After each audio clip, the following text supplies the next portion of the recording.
Hello, this is Shivamoy. Welcome to my channel for Python tutorial.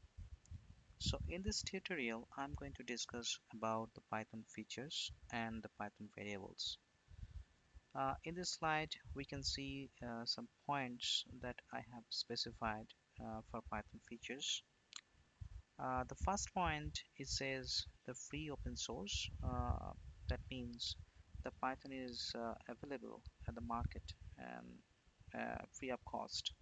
If you want to download the Python, you don't need to buy any product of Python. So you can easily, get it from the website. Next is the easy to learn. This is the point that I already talked about in my previous lecture. Uh, any new developer or any new programmer who wants to learn any programming language, so I always do recommend Python because uh, of, of its easy syntax, and that's why it's very easy to code. Any new programmer can easily understand what's going on in Python programs very easily. So that is why it is always recommended that if somebody is very new in programming, so just learn Python. Next point is object-oriented programming. If you are really familiar with other programming language like C, C++, Java, so we are familiar with the terms called object-oriented programming. That means we can make some relationship about relationship with an objects, and we can also create an object of a class. Concept of encapsulations, data hiding. So everything can be done in a similar way in Python. So whoever knows object-oriented programming, so for for those people, Python is just a piece of cake. Next point is the high-level language. Why it is? Because we don't need to know the system architectures to run the Python.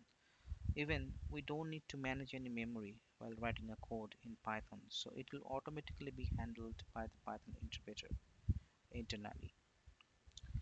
Next point is very important, which is interpreted language. So whatever code you write in Python, that is executed by the interpreter. So there is no compiler concept. Uh, Only the interpreter involves in executing your code in Python. So that is why the interpreter can be considered as the heart of the Python program. Next point is the GUI programming support.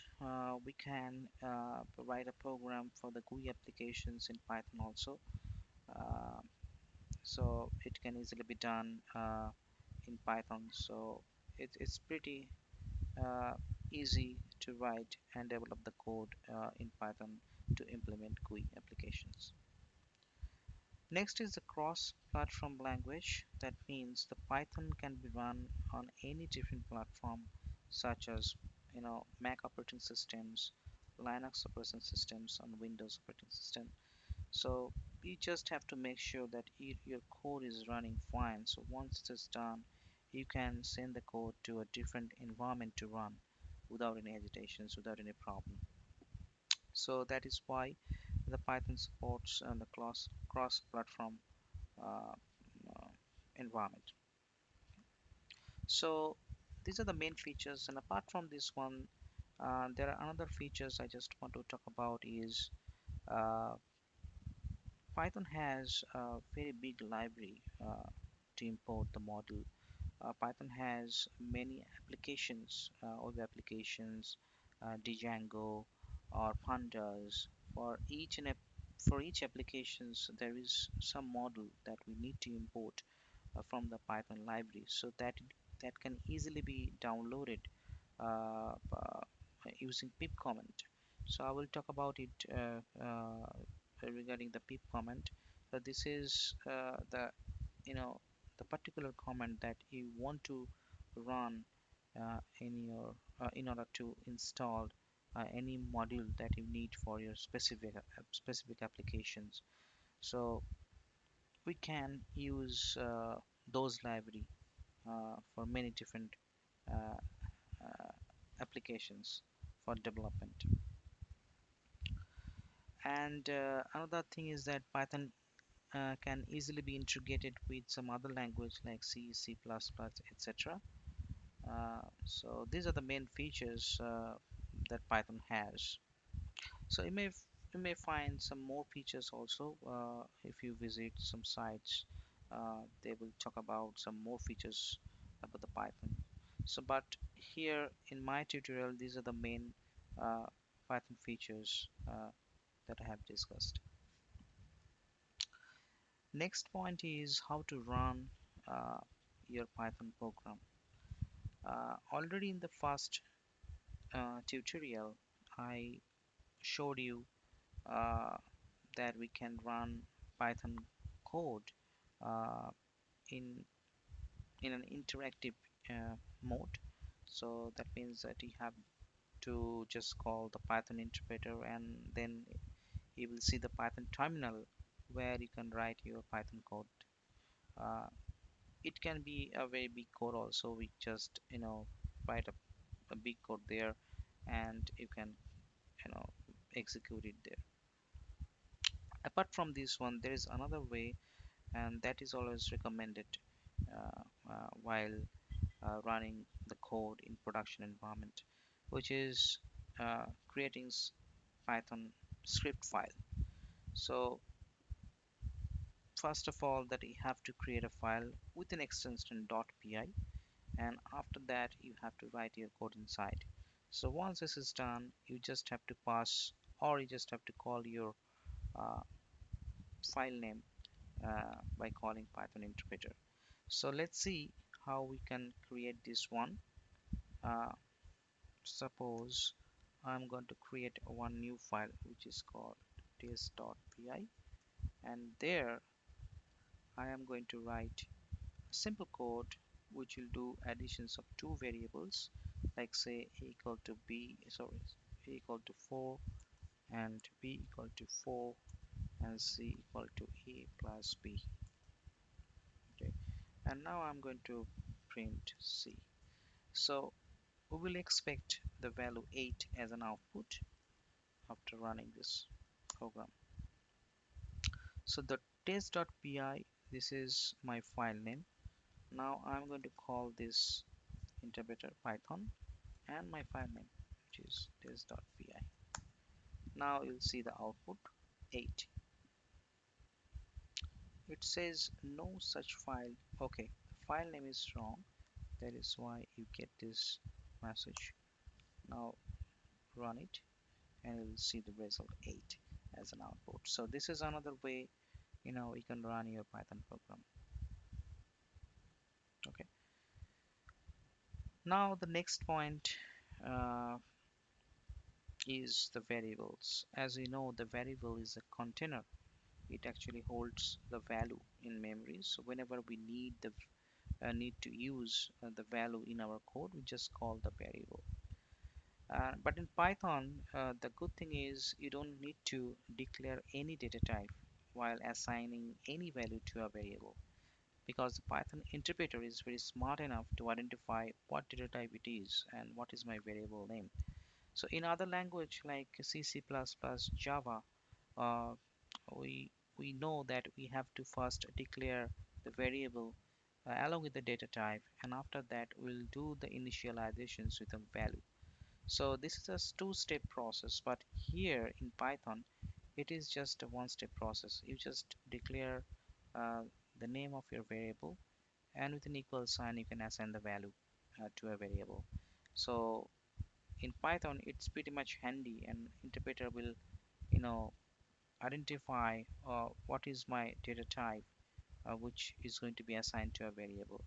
Based on that is doing the computations. But we just have to keep in mind while declaring the variable, there is some restrictions, such as variable name is case sensitive.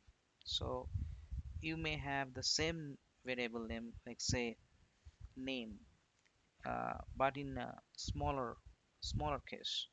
And for that we are going to assign a value in the next step.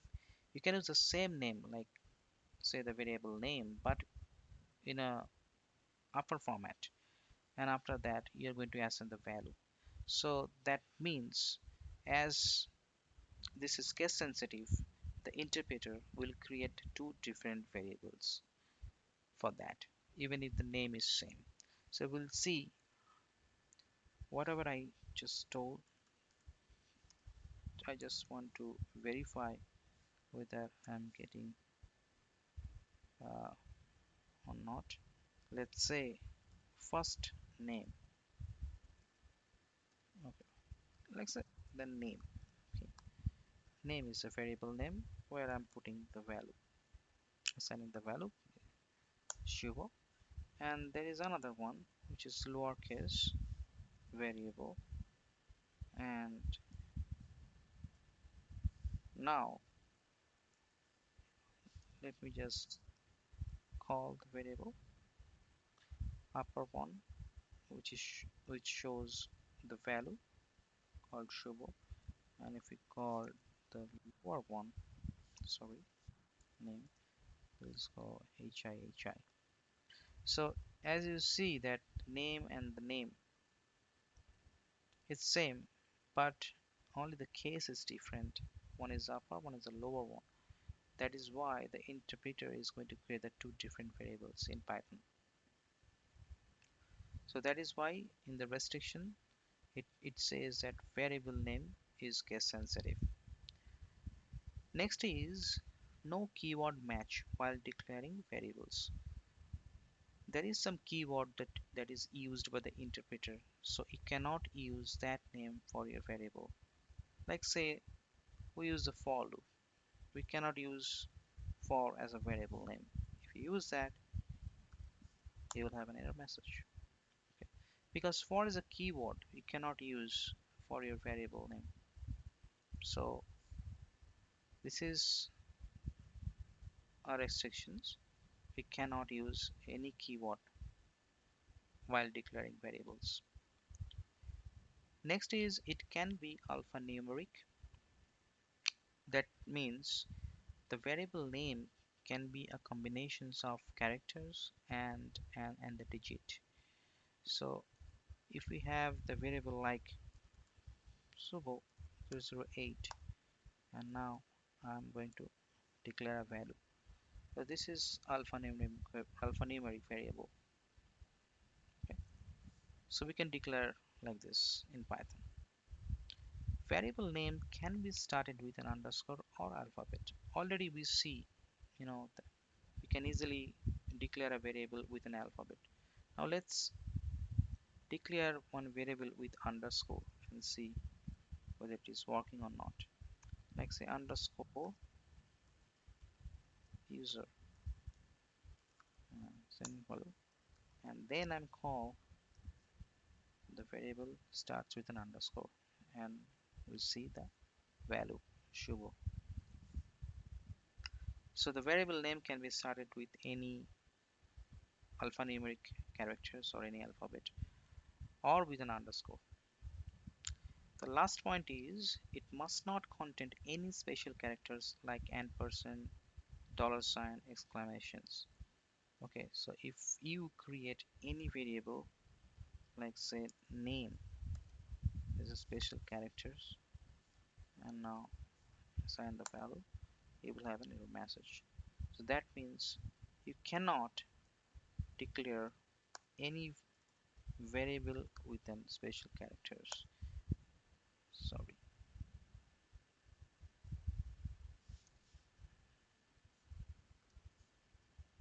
Okay, will not work. Okay, for variables I just want to add one more point, is that multi assignment. Here we are just assigning one single value to a single variables. So what if we want to assign a multiple value to multiple environment multiple variables? So how we can do that? We can use a equal to b equal to c. This is three different variables we can define the value 10 for ABC. So if we print the value A, we'll have 10, B, which is also a 10, C also a 10. Okay, the same value we are assigning to a different variables. And now in the last, we'll see we can assign different values to our different variables. So for that, you just have to write like this. Okay, for A, I'm going to assign 10. For B, I'm going to assign 7. For C, I'm going to assign 8. So if you want to test, uh, to see the value for BA, BC, we'll have A, B, C as 10, 7, 8. So this is another way for assigning multiple value to multiple variables with with a semicolon, with the comma. Okay. So that's it for the Python features and Python variables. I will talk about the data type in my next lecture. Thank you. Have a nice day. Bye.